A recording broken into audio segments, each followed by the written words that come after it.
Welcome back to Two Coaches. This is part 2 of our discussion on playing with players you don't like. So Nick had just told a story.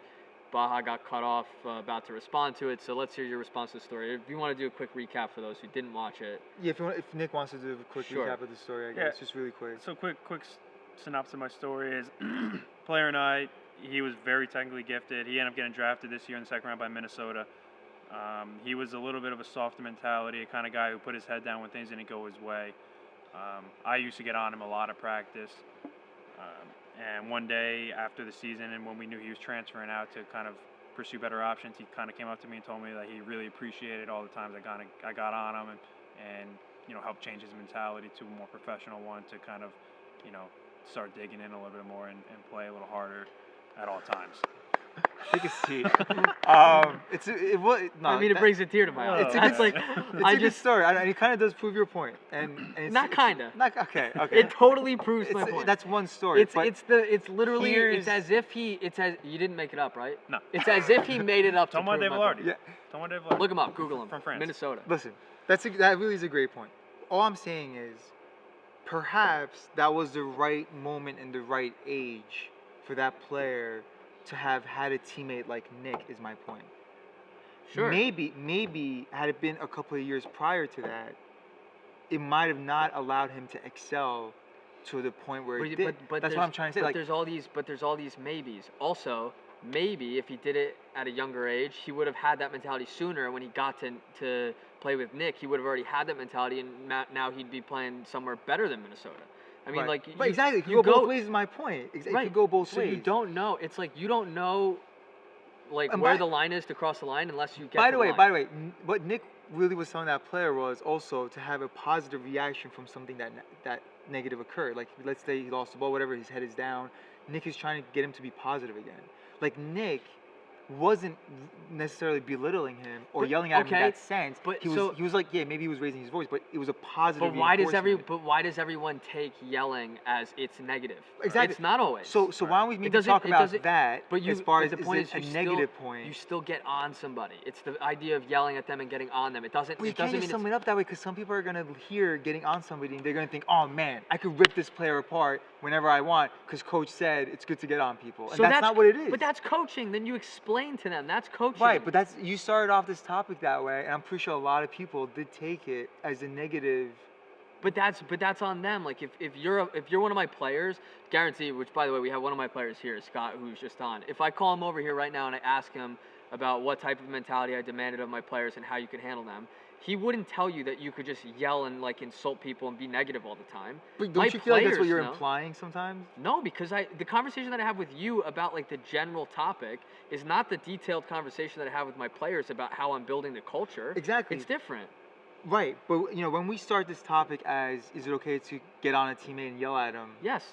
But that has a negative, like, how do you not see that? Because to you it has a negative. You were not in that environment. To me, that was a positive. Don't you think? When Nick got on me, it was a positive. It was him yelling at me was not negative. Don't you think all great, a lot of, man, I'm not gonna say all great teams, but most great teams have that sense that there is no secrets, that they all feel that they can just talk to each other and trust each other, even if they're raising their voice. I agree. Yes. Look, you look at Roy Family. Keane, right? Roy Keane probably destroyed every one of his teammates at some point. But that's then, right, and then you look at Barcelona, like Xavi and Iniesta, who were like the nicest people in the world probably, and you can't really rate success, right? But Both teams are very successful. But you don't think Xavi or Iniesta yelled at their teammates positively? I think they might have, said things positively. I can't really see them yelling. I'm sure maybe they did. Come on, dude. The intensity of a situation, people yell. Right. When things are intense, people right, but raise positively is the key word, is what I'm trying to say. Yesterday, I'm when not they're saying down three with 15 minutes left, yeah, that's true. There had been some kind of yelling. And I'm sure there was. You're right. But again, the key word was positive. But okay, so then I you think want me to put in the words, like to make it like a longer explanation, to be super detailed for you on a general topic? Yes, I think most of it should be positive, but like sometimes it comes across negative, and that's when the coach steps in and makes sure that you don't cross the line, and you have to know the players. But you have to be able to get on players. You have to be able to. And it's with the purpose of improving the players and improving the team and having success. It's not to destroy somebody. I know, but it's just rare It's not. to do what Nick did, for example, It's with not. his teammate, where it's I think it's because he was kind of coaching at the no, same time I as a thi- player. I think it's rare for him to respond to Nick the way that he did. I don't Yeah. think it's rare for Nick for Nick's position of guys getting on each other like that. I can say this. What I've been told about me, and I'm sure the way that Travis also, played it and his mentality was, I was, we were the type of guys that you loved to have on your team, but you hated to play against. Right.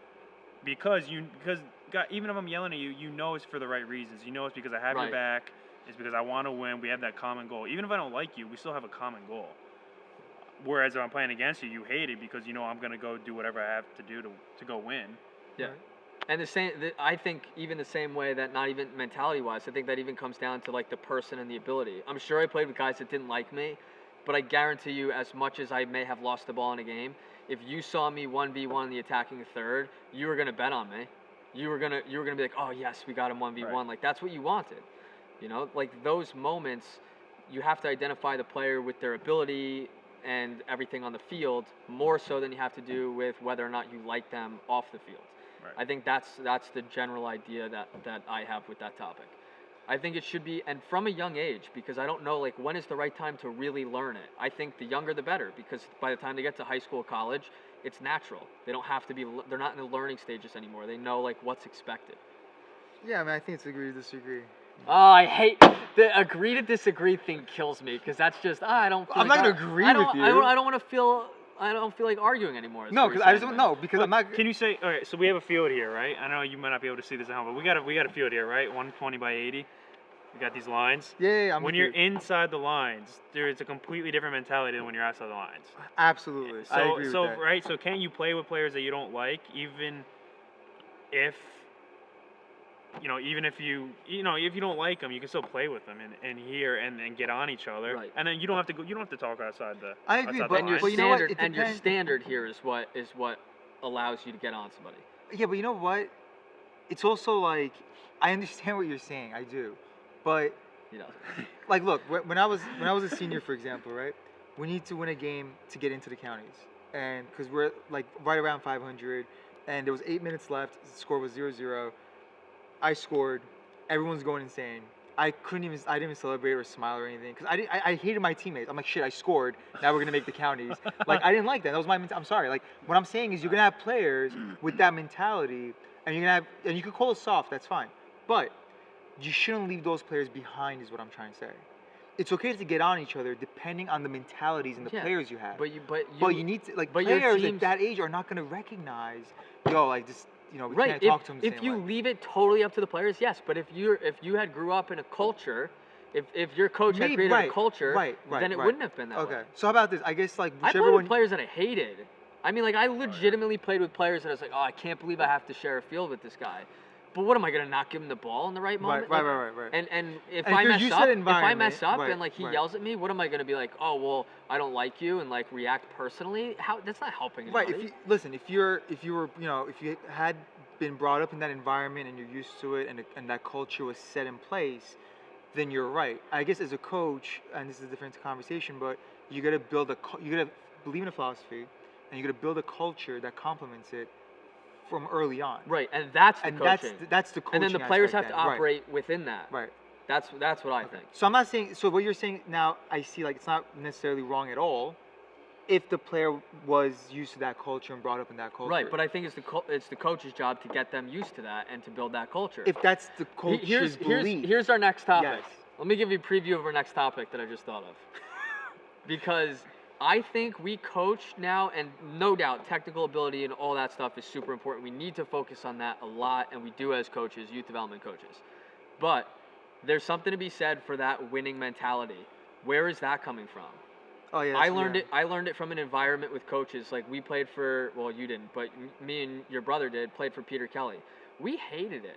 Honestly, we hated it. But I'd be lying if I didn't say like that competitiveness and how we were conditioned and how we had to be competitive in training, whether it was fitness that I felt was too young an age or whatever it was, that was important to me growing up because that set the tone from when I was 9 years old on about the professionalism. It didn't matter what level I was playing at. I had to handle myself on the field a certain way.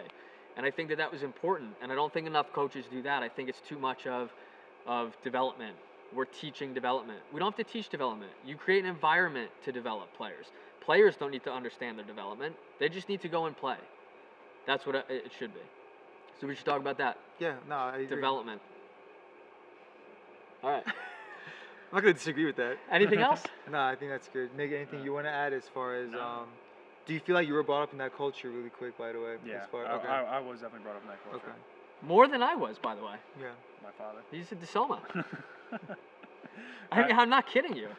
I mean, his brother, no offense to Nick, because Nick's at the highest level of competition. His brother would like shame him with how competitive he is, probably.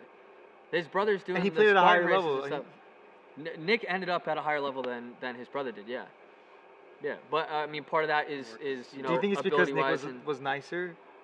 I'm just kidding. No, no, his brother was way nicer. Anyways, we should have Nick on more for sure because he sides with me more, and I like that. So I appreciate you guys having me on. Thanks for joining us. Thanks to the Sparta Fieldhouse for hosting us as usual. Any last remarks? No, great. All right. See you next time.